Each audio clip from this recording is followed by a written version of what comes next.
T. The time is just gone 8:33 a.m. as we continue with the show News and Views this morning with myself, Inayat Wadi. And it's time now to look at Kashmir Black Day, yesterday being the 27th of October. And this is very relevant, which is a black day in the history of Kashmir.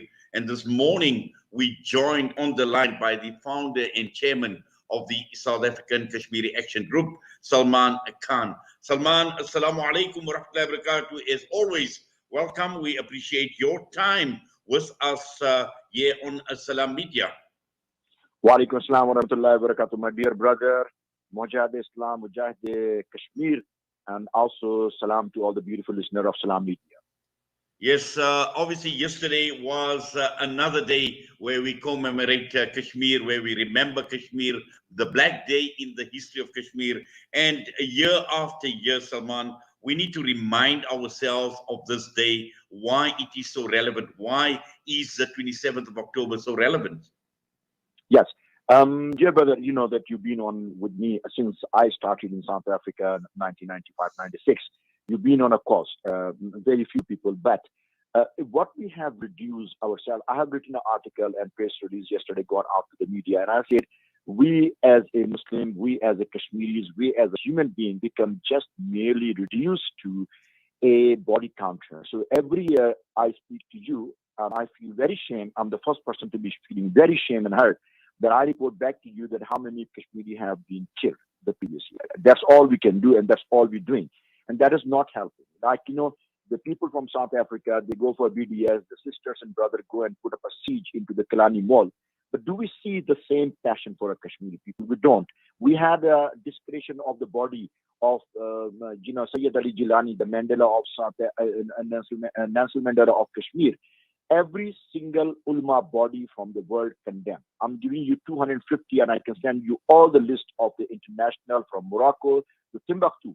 But South Africa was exception. MGC, from the MGC to Jamati Ulma to any ulma body or any individual failed to condemn India because of our blood relation, and we think we owe something to the Indian. So that is very sad. And as you said, the significance of the day is so somber that the day when the dual Nakba, we call it, the same year when the Nakba of Palestine started by the Israeli people, same year the Mushrikeen, Hindus, occupied the illegally occupation of the Kashmir. I do not know how much time we have. I do not want you to waste the time onto the historical context. But if you allow me to put people into the context, which is a very important, the root cause of the problem is because, not by what we need to understand that because of the Indian National Congress emerging into the African National Congress in 1956, all the baggage and all the Indian philosophies emerged into South African polity. They are the people who are actually, when you go to the ANC, they tell you that when we ask our the comrades from your Muslim community, they say, no, don't worry about it. There's nothing wrong with the Kashmir. There is nothing to be discussed on Kashmir. Just rather stick to the people of Palestine. So if we don't going to detoxify me and you, the narrative has been. Yes, Salman, I think we have lost Salman Khan a bit. We're going to try and get hold of Salman. And just looking at Kashmir Black Day, and yesterday, even Pakistan observed the October 27th as a Black Day. And in fact, it was at a national and an international level where there was this expression of solidarity with the people of Kashmir. Now, each year, October the 27th is observed as Kashmir Black Day, and this is to protest against the forced occupation of the Indian occupation forces. Salman Khan, you're back with us. Sorry, Salman, we lost you there for a minute. Not a problem at all. So what I was saying, there is a fundamental misunderstanding. That's the reason that our Muslim, by and large, community are not supporting. One, the people think that Kashmir is an integral part of a legal part of Kashmir, of India, and it is only Pakistan interfering. It is not, because before the partition in 1947, there was a 565 independent state within Junagadh, Hyderabad, Mysore. Kashmir was one of the biggest territory, 86,000 square kilometer, which is three times the size of England. Now, in the 1935, when the British was consolidating their losses and they wanted to exit because they lost a lot of the soldier and the money in the World War II, and they think that they cannot continue to have their outward empire in India, they decided to pull out, and they issued that when we will be exiting, there will be India and Pakistan. The people of the 565 independent states, they have a right either to accede to Pakistan as a Muslim or to the state of India, or they can remain independent. Now, the remain independent mean was a caveat. The people, the subject of the land must be consulted before the ruler, because they were a state where the Muslim ruler were ruling the Hindus majority, and they were like in Kashmir, it was a Hindu Maharaja ruling the majority of the Muslim. So that was a caveat. Now, in 1947, the Kashmir doesn't want it to be either with the Pakistan or India. Many other states doesn't want to be either India and Pakistan. Now, the Kashmir, the Maharaja decided to get in the standstill agreement and sign a still agreement. I want to have peace with Pakistan and India, and we can have a common border where we can be coming in and out and all. India doesn't like it, because if you take Kashmir out of the India wanted to have Kashmir. Reason, if you look at the map, the only Kashmir, if you don't have a Kashmir, there will be no road link to the Central Asian Republic, which is one of the lucrative market, because India got all the sea on the border, and on the top you got a China, which they will never be able to have a peace. One side is a poor Bangladesh. So for them to have a lucrative route into the Southeast Asia and also into the Central Asian Republic, they wanted the Kashmir. So they know that Kashmir Maharaja, even he's a Hindu, he doesn't want to be with the India. They invaded illegally with the help of a British people. They invaded the Kashmir on the 27th of October. They landed their forces with the help of a Royal British Air Force in Srinagar on the 2:30 at the 27th of October. Since then, they are illegally occupying the land of the Kashmiri people against their will. And that is the reason the Kashmiris are standing up and fighting. Over 100,000 people have been killed, which is far less than how many people was killed in South Africa or even in Myanmar, and how many people was killed even in the Palestine so far. Now, India Nehru, when he see the uprising, even the Hindus, Sikhs, and the Muslims stood up against the Indian illegal occupation.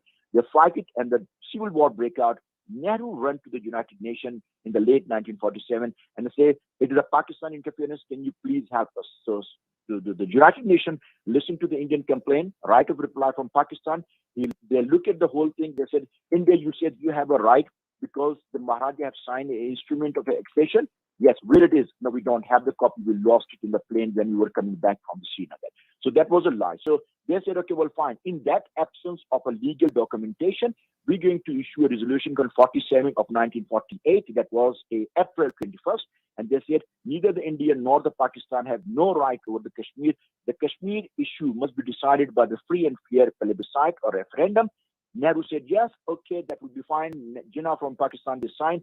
India always refused and circumvented with a sham election. In 1954, they prolonged the referendum, and in the 1954, they say, okay, well, fine. You know what? You don't need independence. We're giving you a semi-autonomous status, and they amended Indian Constitution under the 370 Article 370-35A that you have autonomous. We only look after the border with the military and the telecommunication. Rest is your thing. You run the parliament and this.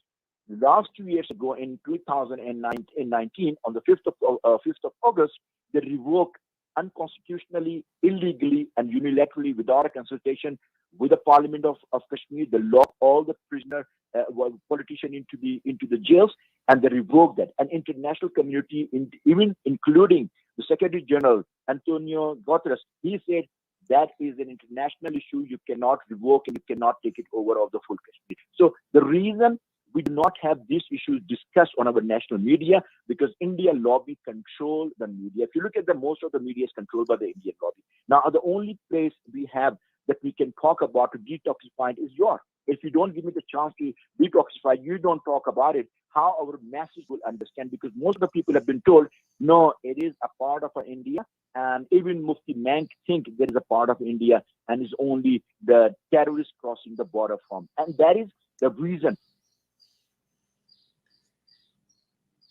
Yes, I think we have lost Salman again, and I think the key issue here Sorry, can you hear is me? Can you hear me? we have got a gist of what Can you the 27th of October actually means as far as can you hear Kashmir me? Black Day is concerned. And this was observed right across the entire world.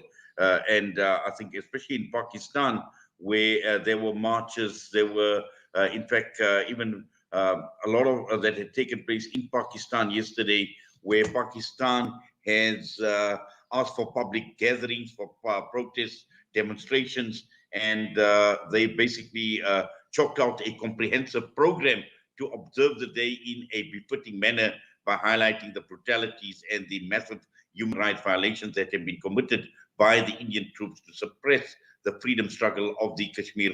And all they are asking for, and as Salman mentioned, that they want a legitimate right to self-determination in line with the United Nations Security Council. The time is just gone 8:44. We're going to go for a quick break. We'll be back. Durban, KwaZulu-Natal.